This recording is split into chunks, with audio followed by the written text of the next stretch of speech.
Allahu Akbar,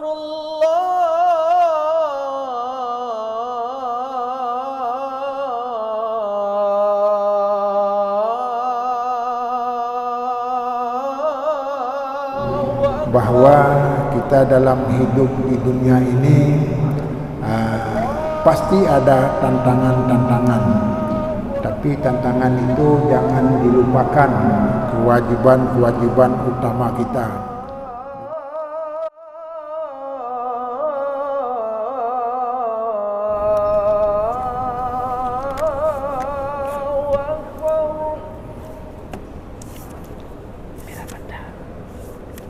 Asyhadu an la ilaha. Assalamualaikum warahmatullahi wabarakatuh. Alhamdulillahilladzi nahmaduhu wa nasta'inuhu wa nastaghfiruh. Na'udzu billahi min syururi anfusina wa min sayyiati a'malina. May yahdihillahu fala mudilla lahu wa may yudlil fala hadiya lahu. Wa may yahdihillahu fala mudilla lahu wa may yudlil fala hadiya lahu. Ya ayyuhal hadirun wal hadirat, isbiru wa sabiru wa rabitu wa taqullaha la'allakum tuflihun. Jamaah salat maghrib yang dirahmati Allah, pada malam hari ini kita telah hadir kembali, terutama dalam melakukan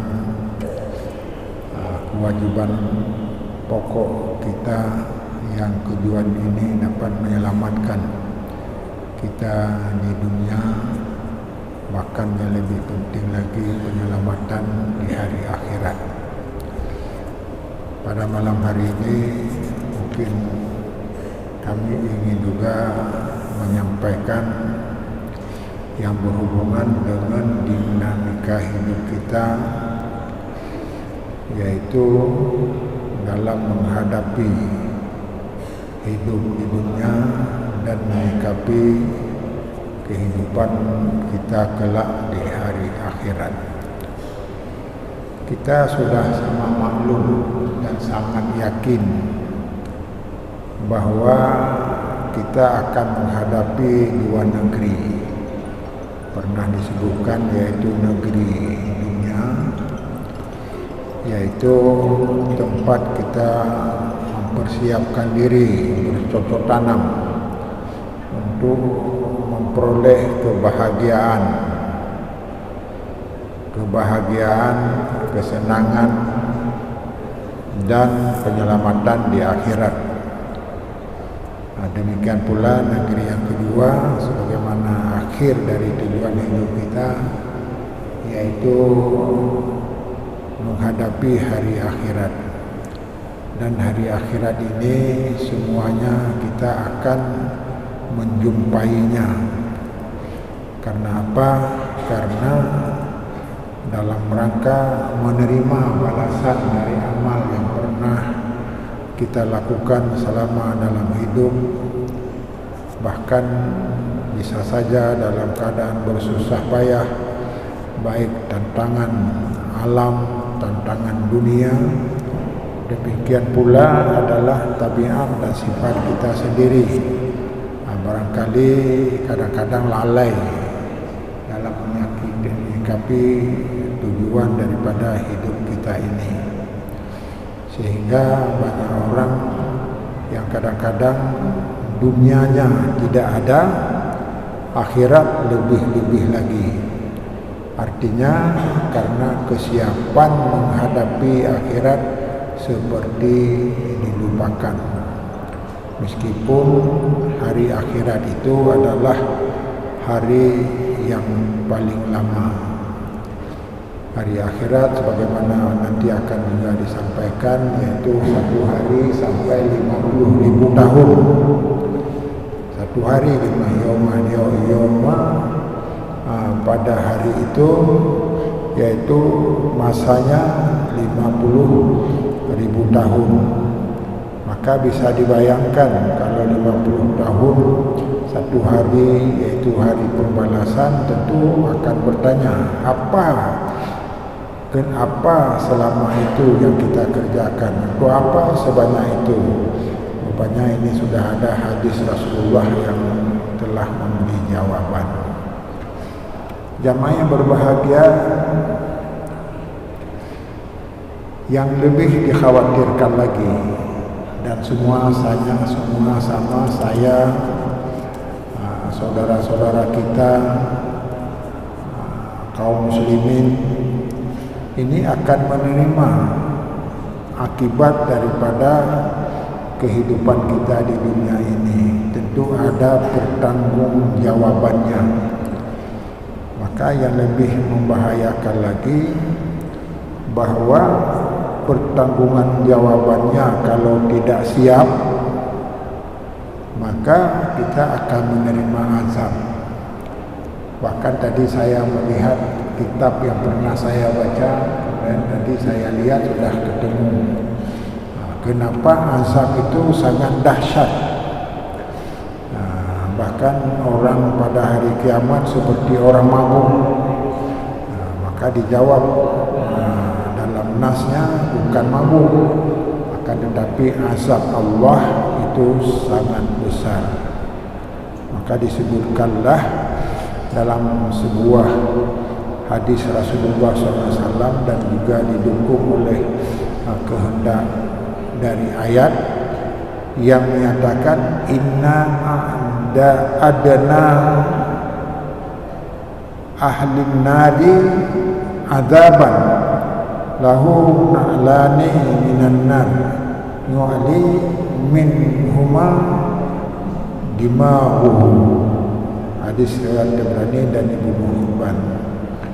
Artinya ringan, azab yang paling ringan kalau kita sudah layak diberi azab sesuai dengan pertanggungjawaban kita, maka azab itu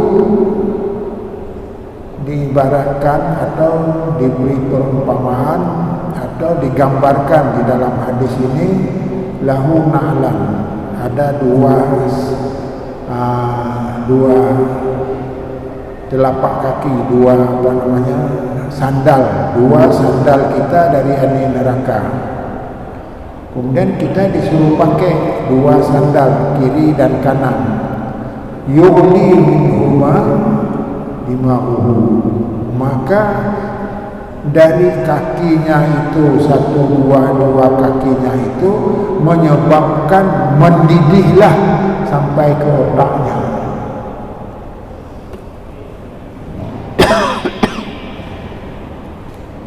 Jadi otak kita mendidih hanya sekedar memakai sepatunya.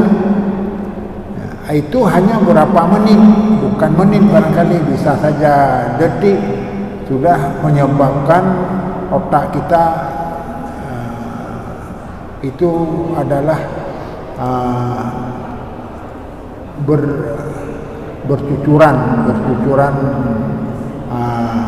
kebingungan, bercucuran kepalanya dengan nanah yang dikeluarkan dengan akibat sandalnya itu yang hanya dicelupkan saja atau hanya dipakai saja sebentar, langsung kita melepaskannya. Jadi dengan demikian, jamaah yang berbahagia, malam ini sekali lagi kita mengajak, dan terutama kami sendiri memang sudah sangat harus kita hayati dengan sungguh-sungguh, bahwa kita dalam hidup di dunia ini pasti ada tantangan-tantangan, tapi tantangan itu jangan dilupakan kewajiban-kewajiban utama kita. Dengan menyelesaikan kewajiban, maka kita akan selamat daripada azab. Dan di sisi yang lain, kita tentu bertanya, kenapa Allah menghazab hambanya yang sampai seperti itu? Bahkan ada api neraka diibaratkan, ini disebutkan, innan nasa fi dunya juz'un min sab'ina minan nari jahannam. Jadi dunia ini, api neraka, api di dunia ini adalah 70 kali dari panasnya api neraka. Bayangkan 70 kali sekali saja itu sudah sangat luar biasa.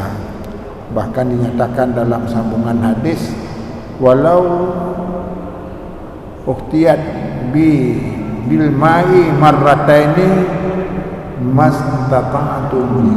Ya, jadi andai kata disiram 2 kali dengan air, jadi neraka itu tidak memberi bekas apa-apa.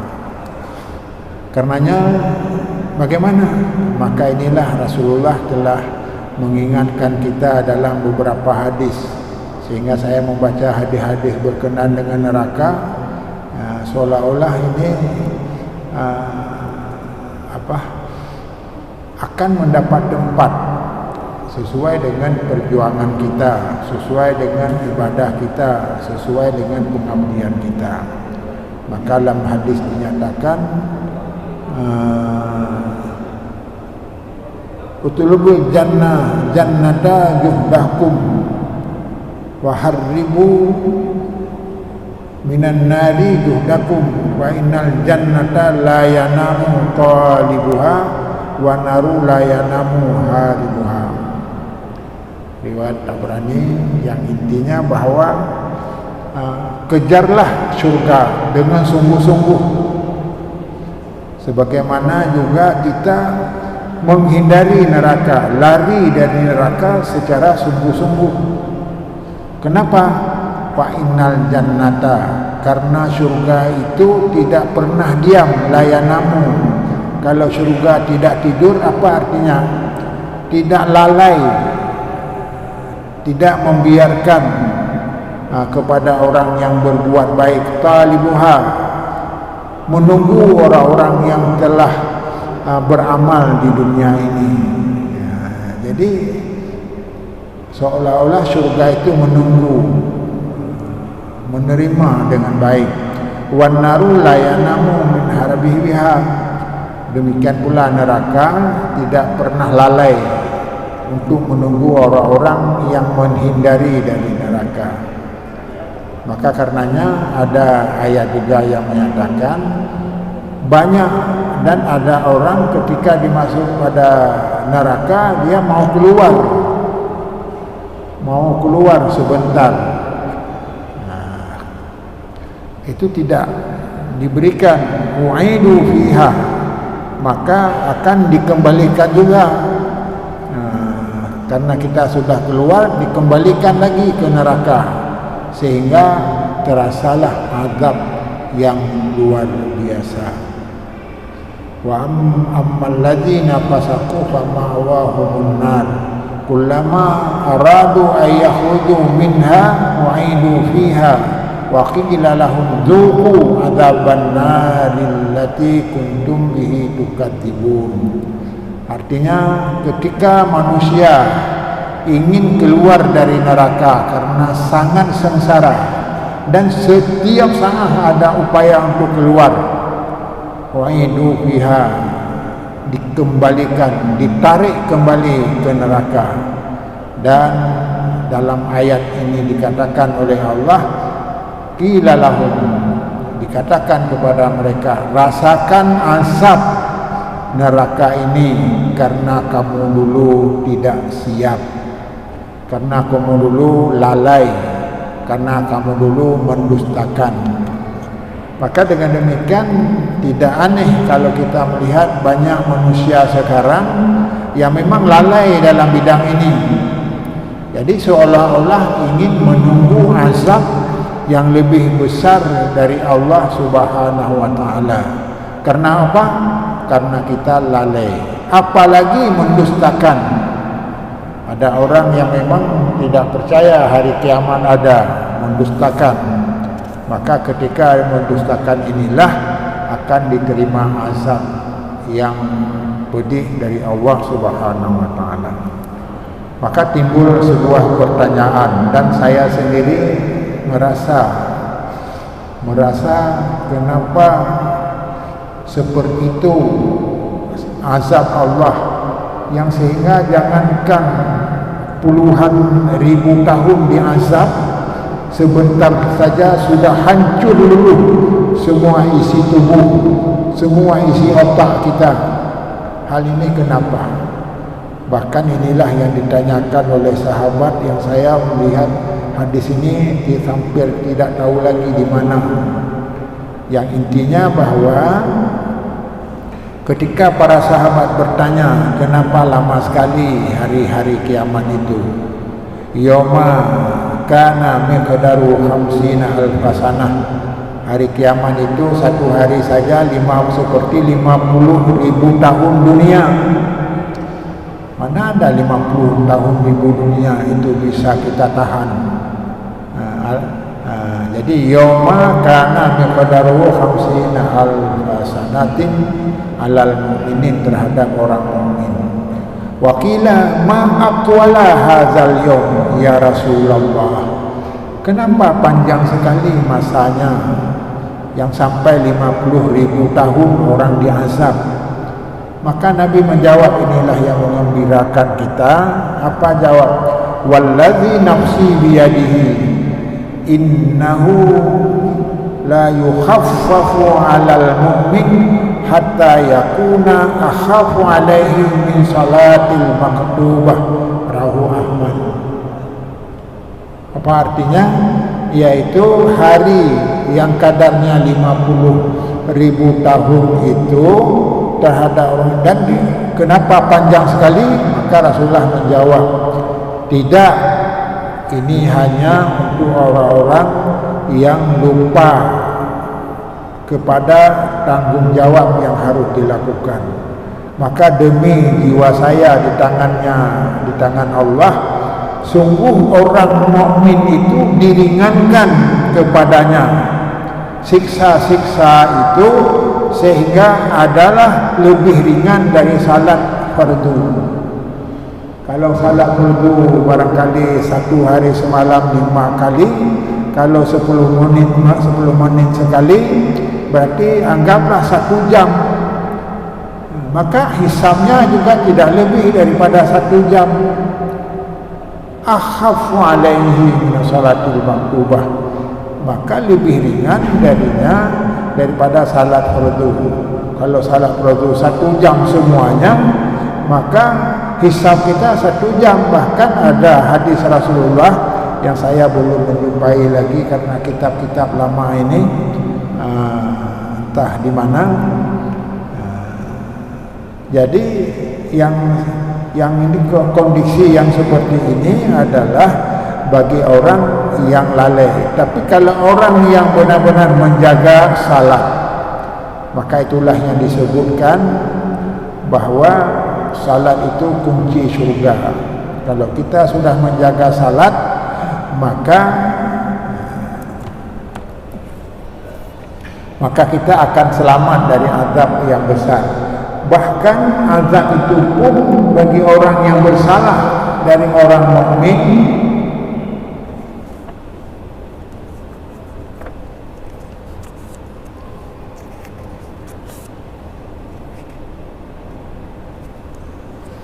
orang yang bersalah dari orang mukmin itu adalah akan dikeluarkan dari neraka.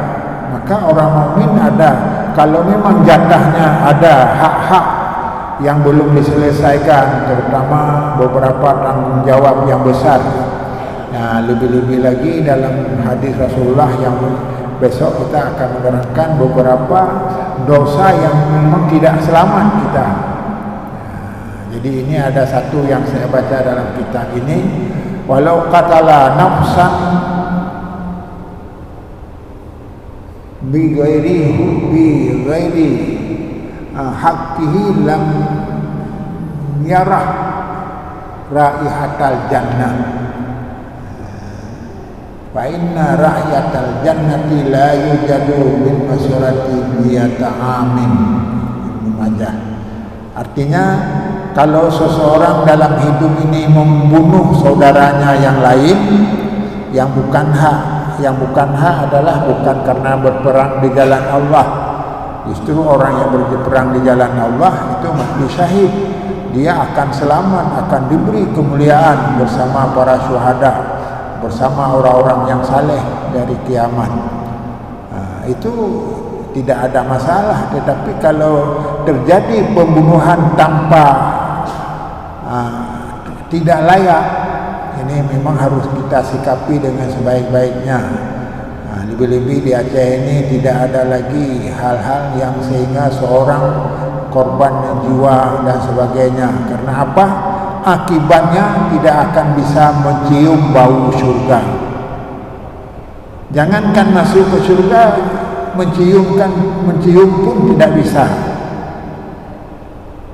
Dan dikatakan sesungguhnya bau surga itu sungguh la yujadu, sungguh diperoleh dari perjalanan 100 tahun. Jadi 100 tahun itu diperolehnya kalau kita jalan 100 tahun baru dapat bau surga. Tapi kalau bagi orang yang tidak berdosa, maka tidak ada masalah, akan diperolehnya bau surga bahkan sejak dalam hadis yang lain dinyatakan sejak dalam kubur itu sudah dibayangkan keindahan surga, dibayangkan kesenangan surga, dan dari dalam kubur sudah merasakan betapa nikmatnya surga. Maka orang yang seperti ini mengharapkan supaya cepat di hari kiamat. Sementara orang kafir mengharapkan supaya dilepaskannya dari azab. Bahkan banyak yang mengadu, jadikanlah kami sebagai tanah saja. Dengan demikian jamaah yang berbahagia, betapa dahsyatnya akibat daripada kesalahan-kesalahan yang kita lakukan. Dengan demikian, kesimpulan pengajian pada malam hari ini, bersiap-siaplah untuk menyelamatkan diri kita dari azab yang besar. Dan Allah tidak menghendaki kita menerima azab yang besar, justru mendapat ampunan baik dengan syafaat, bahkan ada dengan sesuatu yang perbuatannya ringan, maka orang itu akan dimasukkan surga. Ada yang tanpa hisab dan sebagainya. Jadi rahmat Allah besar sekali, terutama bagi orang yang bertakwa. Karenanya tidak adalah jalan lain kecuali mempersiapkan. Dan inilah ciri-ciri orang cerdas.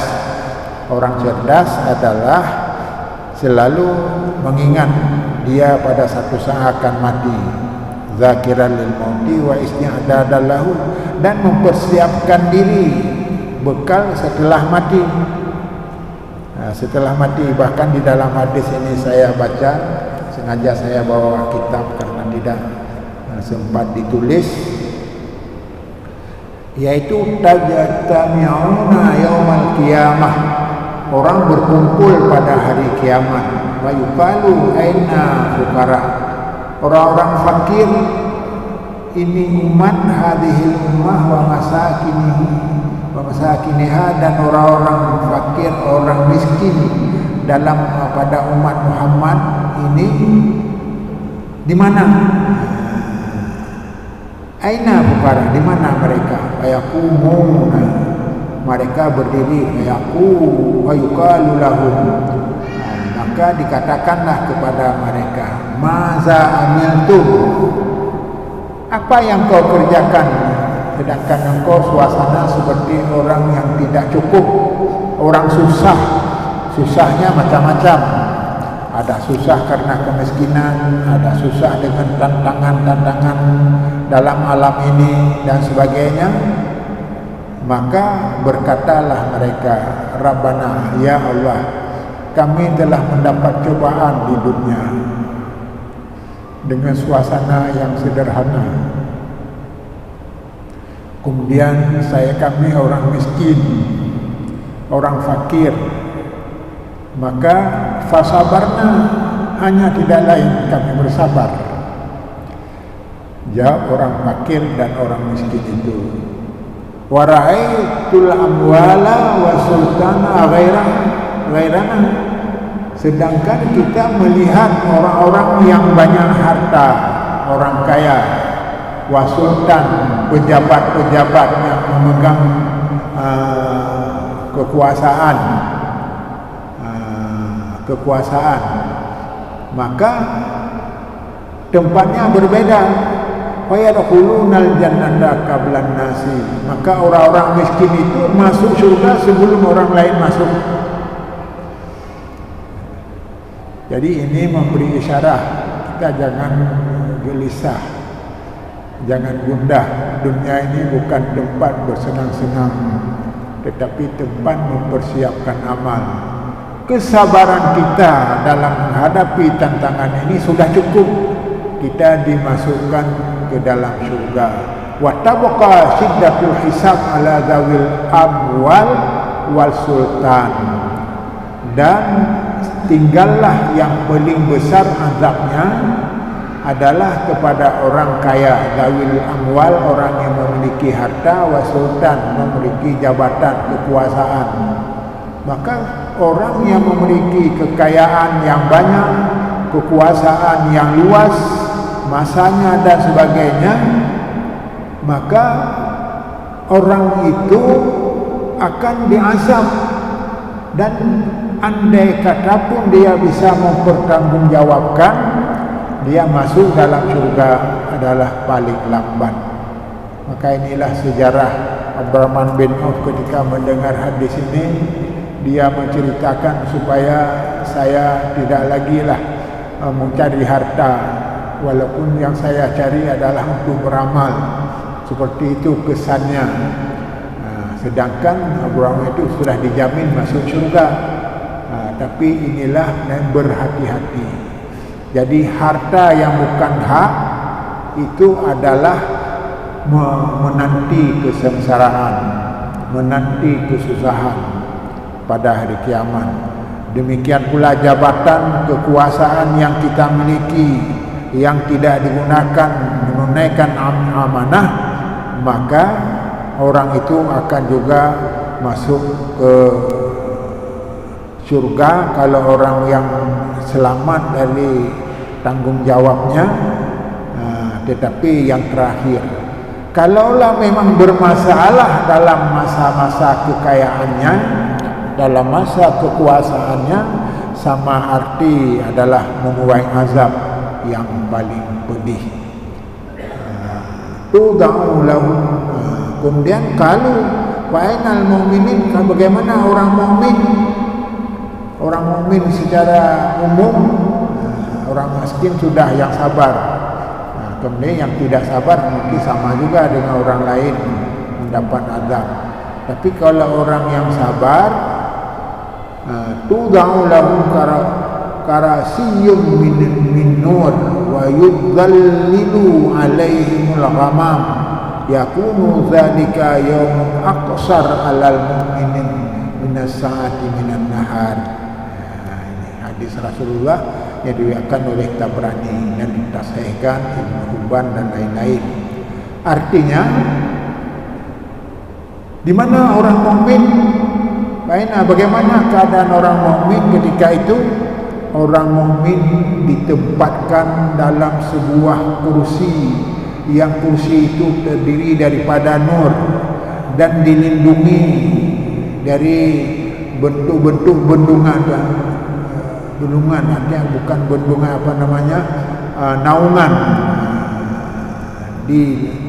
diberikan naungan. Apalagi ada hadis yang menerangkan ada golongan-golongan yang mendapat naungan, yang naungan itu tidak diberikan pada orang lain. Maka karenanya janganlah heran, yakunu zalikal yaum aqsar 'alal mu'min min sa'ati minan nahar. Maka jadilah hari itu kepada orang mukmin lebih pendek waktunya dari hari-hari di dunia. Hari di dunia misalnya 12 jam, 1 jam, tapi itu lebih pendek, lebih ringan daripada itu semua. Jadi dengan demikian, jamaah yang berbahagia, dalam kesempatan yang penting ini barangkali saatnya lah kita sekarang mempersiapkan diri menghadapi tantangan-tantangan seperti yang telah dibayangkan dalam hadis. Bahkan banyak hadis yang menerangkan orang yang tidak siap dengan amal tidak ada solusi kecuali adalah menunggu azab. Maka ada hadis yang menyatakan ya ayuhan nas ukhbirukum annal maraddal ilallah wa ilal jannah wan nar wa khulu bina bila mautin. Maka pada hari kiamat kembali orang-orang yang masuk surga dan yang masuk neraka dulu bila mautin, yaitu kekal tanpa mati lagi. Jadi hari itu tidak ada akhir lagi. Kalau di sunnah di sini susah, habis susah akan lapang lagi. Nah ini tidak, tetapi akan dulu bila mautin, yaitu kekal tanpa batas, wa ikamatun bila ta'nin, dan juga tetap ikamah, tetap tanpa berangkat. Jadi itu kalau neraka tidak akan berangkat ke tempat lain. Kita menerima saja apa yang diterimakan oleh Allah. Maka karenanya ya Allah, ya jamaah sekalian, betapa bahagianya orang yang dimasukkan ke dalam surga. Al jannatu yun'amu wala yub'asu wala tubla sababuhu. Jadi surga itu adalah tempat yang diberi nikmat, tidak pernah diberi susah, dan tempat yang tidak pernah habis masa mudanya. Rupanya nanti orang walaupun tua sudah umur 70 tahun dan sebagainya itu dibangkitkan dalam keadaan umur muda. Bahkan ada yang menyatakan 33 tahun. 33 tahun masanya. Jadi dengan demikian jamaah yang berbahagia menerima nikmat yang tidak pernah habis-habisnya. Inilah yang diriwayatkan dari Tabrani di dalam hadis Rasulullah sallallahu alaihi wasallam. Jadi demikianlah, mudah-mudahan nanti barangkali sekali lagi bukan dalam hal ini. Ini ada memang kalau kita melihat apa dalam neraka dan apa dalam surga, seolah-olah kita tidak pernah berbuat kesalahan lagi. Dan kami tujuan juga ini untuk mengingatkan kami sendiri, keluarga kita sendiri yang disuruh oleh Allah untuk menyaku anfusakum wa ahlikum nara, karena ini akan dihadapi oleh semua kita. Tapi kalau benar-benar lalai, lupa dan tidak pernah diingatkan, maka ini adalah akan menimpa azab yang paling pedih. Demikian, mudah-mudahan ada manfaatnya. Ini ada beberapa catatan yang kami tulis di dalam kitab Targhib wa Tarhib, yaitu hadis-hadis yang dikumpulkan yang memberi motivasi dan hadis-hadis yang mendorong kita menghindari sesuatu yang merugikan. Wabillahi taufiq wal hidayah. Assalamualaikum warahmatullahi wabarakatuh. Alhamdulillahi rabbil alamin hamdan yuwafi ni'amahu wa yukafi'u mazidah.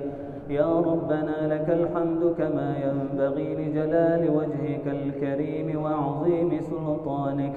اللهم صل على سيدنا محمد وعلى آله وصحبه أجمعين. اللهم أعنا على ذكرك وشكرك وحسن عبادتك. ربنا اغفر لنا ذنوبنا ولوالدينا وارحمهم كما ربونا صغارا، ولجميع المسلمين والمسلمات والمؤمنين والمؤمنات الأحياء منهم والأموات برحمتك يا أرحم